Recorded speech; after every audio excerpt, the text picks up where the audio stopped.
ફોટોગ્રાફીની રીલનો માર્કેટ 85% એની પાસે હતો. ઇવન એ પેપર પણ એના આવે, આપણે ફોટો પ્રિન્ટ કાઢીને કોડા એના પેપર એના, રીલ એની, ફિલ્મ્સ એની. પણ ડિજિટલ ફોટોગ્રાફીનો યુગ આવ્યો અને એ લોકો અહમ મારી ગયા કે અમારે કાંઈ જરૂર નથી, આ ડિજિટલ ન ચાલે. અને પછી એ ડિજિટલમાં પ્રવેશતા ત્યારે બહુ મોડું થઈ ગયું છે. અને બિઝનેસમાં એમાં તો તમે સમજો છો કે તમારે નિર્ણય લેવાનો હોય, ત્વરિત નિર્ણય લેવાનો હોય, રિસ્ક લેવાનું હોય, પણ કેલ્ક્યુલેટેડ રિસ્ક. આગળ વાત આવશે. નેક્સ્ટ, સતત નવું શીખવા તત્પર રહો. સતત અપગ્રેડ થવાની વાત છે, પણ સતત નવું શીખવા તત્પર રહો એટલે આપણે ભલે ને આપણો બિઝનેસ લોકલ હોય, પણ આપણી પાસે આપણા વ્યવસાયને લગતી, આપણા કાર્યક્ષેત્રને લગતી ગ્લોબલ ઇન્ફોર્મેશન હોવી જોઈએ.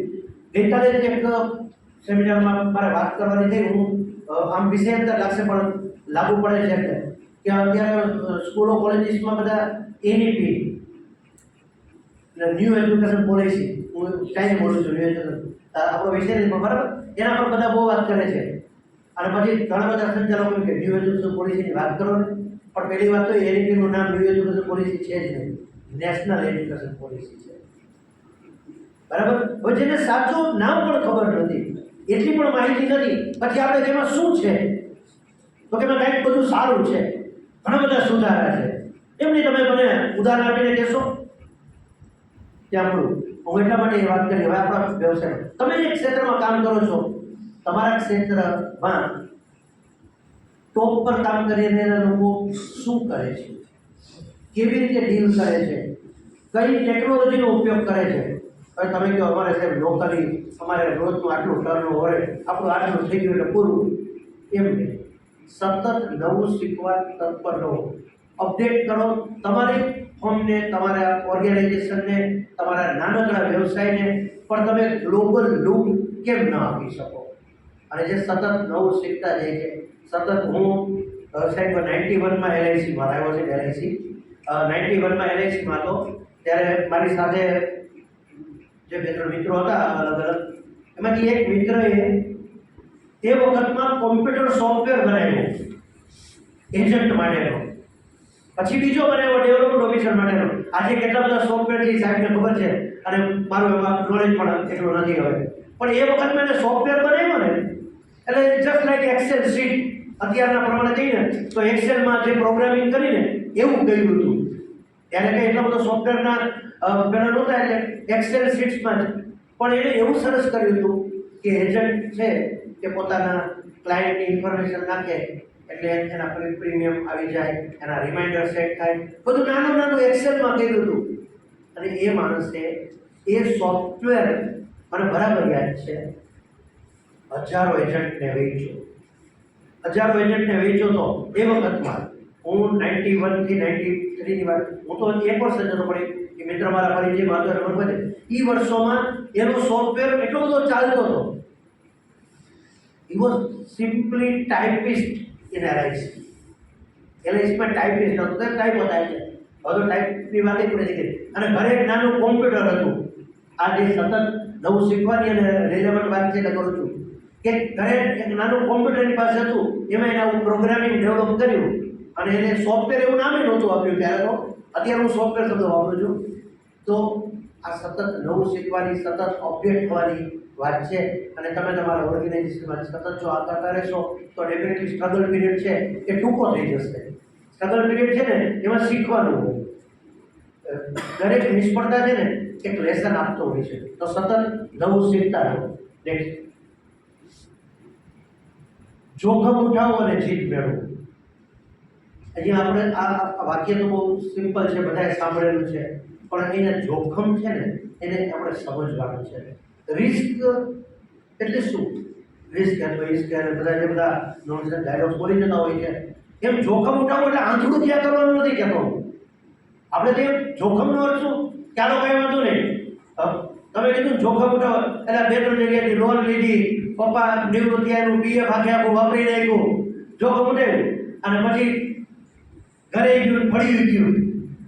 જોખમનો મતલબ અહીંયા કેલ્ક્યુલેટેડ રિસ્ક, ગણતરીપૂર્વકનું જોખમ. ગણતરીપૂર્વકનું જોખમ અને ગણતરીપૂર્વકનું જોખમ હોય ને ત્યારે નિષ્ફળતા ન મળે એવું નથી કહેતો, પણ નિષ્ફળતા છે ને એ પણ એવી મળે કે જેમાંથી પણ તમે ફરી ઊભા થઈ શકો. બાકી આંદોલન ક્યાં કરવા નથી કે બધાએ કીધું જોખમ લ્યો. તો હવે આપણે શેર બજારનું એસઆઈપીનું કરતા હતા, તો એના કરતાં મારા બે ચાર મિત્રોએ કીધું કે તમે પેલા બીટ પોઈન્ટ્સ ને પોઈન્ટ્સમાં એમાં કંઈક કે ઇન્વેસ્ટમેન્ટ કરો ને તો આમાં ઇન્વેસ્ટમેન્ટ વાળા છે એ લોકોને વધારે ખબર પડશે. હું તો મેથેમેટિક્સનો માણસ છું, પણ એમાં હમણાં એક ભાઈ મારી પાસે મને કે તમે ઇન્વેસ્ટમેન્ટ શેમાં કરો? થોડું એસઆઈપી એવું કરીએ અને બાકી એફડીમાં વાંચતો જાદુ જોખમ ન કરીએ. તો કે તમે બીટ પોઈન્ટ્સમાં એમાં તમે ખરેખર રોકાણ કરો, તમને ગેરેન્ટેડ 25% રિટર્ન મળે, 22 થી 25%. તો આ જોખમ છે કે ગણતરીપૂર્વકનું જોખમ છે? તો કે આ જોખમ જ છે, આ 100% જોખમ છે. તો એવું જોખમ નહીં કરો, પણ ગણતરીપૂર્વકનું જોખમ કરો. અને જોખમમાં શું કરવાનું છે? તો જોખમમાં તમારે આ વાક્ય ખાસ યાદ રાખજો. મારા મંડળમાં આ વાક્ય સૌથી મને ગમતું વાક્ય છે. જોખમમાં આપણે શું કરીએ ખબર? જોખમમાં આપણે રકમને દાવ પર લગાવવાની નથી. જોખમમાં આપણે આપણી જાતને દાવ પર લગાવવાની છે કે મને ખબર પડે કે મારે જેની સાથે સંઘર્ષ છે એ વ્યવસાયમાં એ માણસ રોજનું 8 કલાક કામ કરે છે, હું 12 કલાક કરું તો હું સ્લો છું તો હું 12 કલાક કામ કરું. જોખમ એ કરવાનું છે તમે વધુ સમય આપો, વધુ માર્કેટિંગ કરો, વધુ લોકોનો સંપર્ક કરો. અને જેને જે વ્યવસાય છે, જે પ્રકારની રિક્વાયરમેન્ટ છે, દાખલા તરીકે હું આ ફિલ્ડમાં આવ્યો એજ્યુકેશન, હું LIC 4 ગવર્મેન્ટ જોબ છોડીને હું એજ્યુકેશનમાં આવ્યો છું. 4 ગવર્મેન્ટ જોબ મૂકીને હું એજ્યુકેશનમાં આવ્યો. એટલે મારે જોખમ શું લેવાનું હતું કે મેં જોયું કે મેથેમેટિક્સ મારો ગમતો વિષય છે, પણ મારી કમજોરી શું છે? અહીંયા લખેલા કોઈ પોતે લાઈફમાં જીવેલો છે એટલે બોલું તો કે ભાઈ ગણિત શિક્ષક તરીકે થોડું ભૂમિતિ ઓછું આવડે. આ 1990ની વાત કરું છું. થોડું ભૂમિતિ ઓછું ગમે. જોખમ એક વર્ષ માટે લીધું કે આપણે ભૂમિતિમાં એટલા પારંગત બનો કે રાજકોટમાં તો લોકો આપણને પૂછે. એ જોખમ છે કે વધુ સમય આપવાનું શરૂ કરો. જે વસ્તુ આવી જ નથી, મેથેમેટિક્સમાં મોડેલ્સનો કન્સેપ્ટ ત્યારે નહોતો, તો સિમ્પલી સાયકલના આર અને વાલ ટ્યુબમાંથી એમાંથી ભૂમિતિના તમામ મોડેલ્સ બનાવ્યા અને સિમ્પલ પીસ ઓફ પેપરમાંથી મોડેલ્સ બનાવ્યા કે જેની બ્રિટિશ કાઉન્સિલ UK 2013માં નોંધ લઈ અને ગ્લોબલ ટીચર એક્રેડિટેશન એવોર્ડ આપ્યો.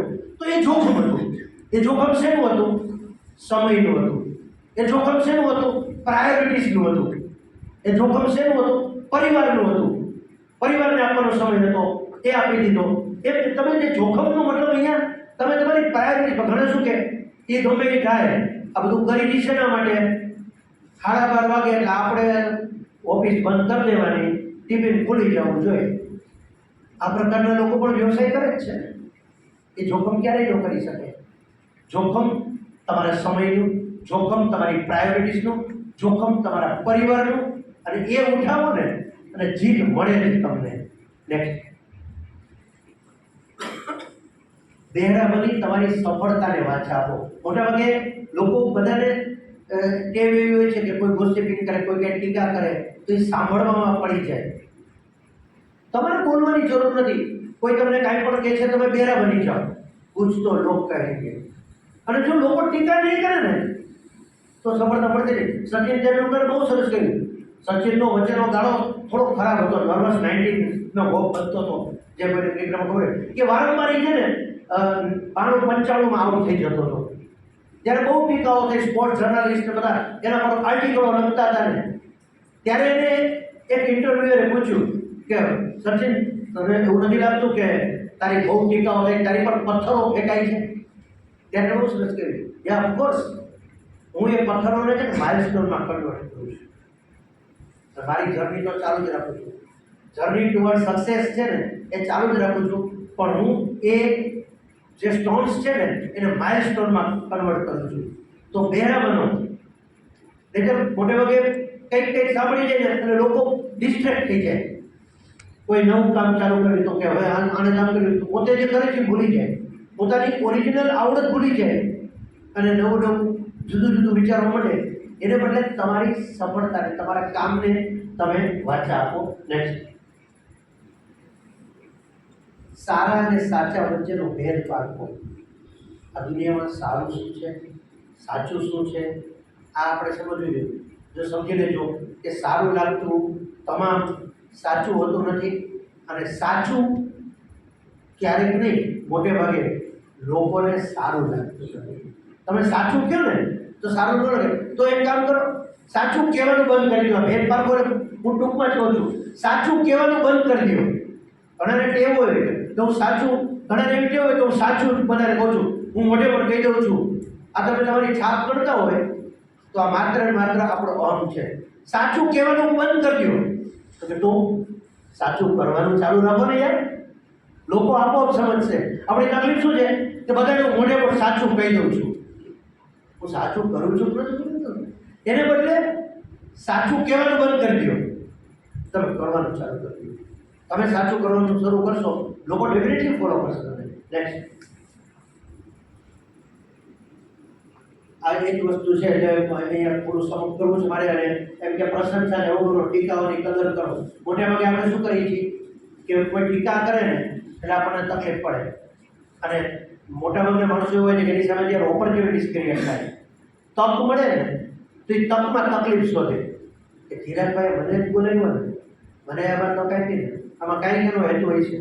એ તકમાં તકલીફ શોધે, અને એનાથી ઉલટી વ્યક્તિઓ કે જેને સક્સેસ જોઈએ છે એને તકલીફ આપો ને તો એ તકલીફમાંથી એક તક ગોતી લે. આપણે પેલો આનંદી કાગડાની વાર્તા બધાએ સાંભળી હશે, અને છેલ્લી 3 મિનિટમાં એક વાત કરીને હું મારી વાત પૂરી કરું છું. તમે બધા સસલા અને કાચબાની વાર્તા સાંભળી હશે. 2 મિનિટમાં મારી વાત પૂર્ણ કરું. સસલા કાચબાની વાર્તા બધા સાંભળી છે ને? પેલું મોરલ કોઈને ખ્યાલ છે? કોઈ કહેશે મને સસલા કાચબાની વાર્તાનો સાર?